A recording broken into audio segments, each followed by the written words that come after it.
So now we're way more talking about how this really potent technology can actually help us solve some of the climate issues and not necessarily be a contributor to them. So thankfully, I feel we're a proof of stake blockchain. Yeah. Our carbon emissions are incredibly low, but still it does matter. Hi everyone, and welcome back to Voice of Crypto. We're coming in live from token 2049, and I have with me a really interesting guest. Maria is here to talk about all things sustainable. Hi Maria, how are you? I'm really good. I'm doing really well. And yourself? I'm doing good too. Can you talk a little bit about what you do, about your organization, and what your role in the organization is? Absolutely. So I'm with Concordium, which is a layer 1 blockchain that has identity at the protocol level.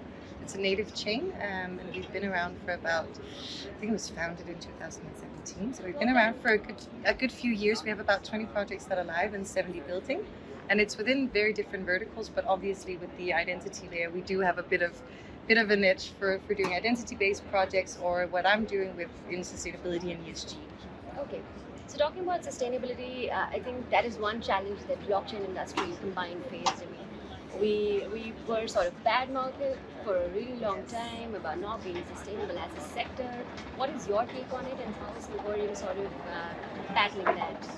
So I think a lot of the discussions came out previously during the whole proof of work, and I really feel like exactly, and I've been part of this for about 2 years, this industry, and I really feel that the conversation has matured so much.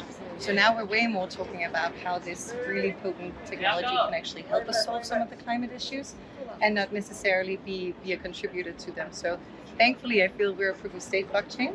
Yeah. Our carbon emissions are incredibly low, but still it does matter. So I think one of the things we focus on in terms of being a green alternative is really figuring out how do we ensure that our validators and our node operators are using renewable energy sources. So those more on an internal perspective. And then the outside one is really focusing on what cool use cases can we build.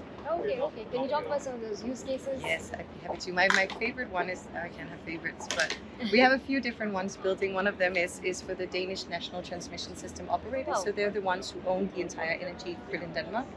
And they're actually doing their renewable energy certificates, timestamping them on the blockchain to make sure that only the amount of energy that is actually being produced is also the green energy being traded. So that's a really interesting case that we're very proud of. And like technically, for those who want to dive into it, we have a Merkle tree as part of it, some zero knowledge proof. So it really it's quite a sophisticated solution. But for me, on the climate side, it's also really important because there's a lot of double trading of the renewable energy certificates. Absolutely. As an industry, how far do you think are we from being absolutely sustainable? Oh, that is a good question.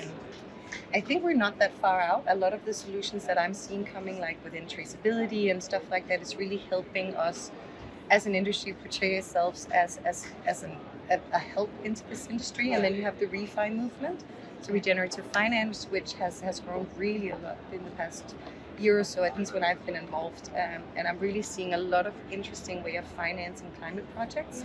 So if that's carbon markets or biodiversity projects or helping within the oceans, it's really a different way of ensuring financing that goes back to the projects while they can do some impact.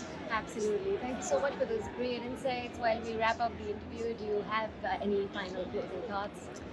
I just wanted to thank you so much for having me, and I'm so thrilled that I got to meet you here at Token 2049. Likewise, the pleasure was all ours. Thank you so much for letting us interview.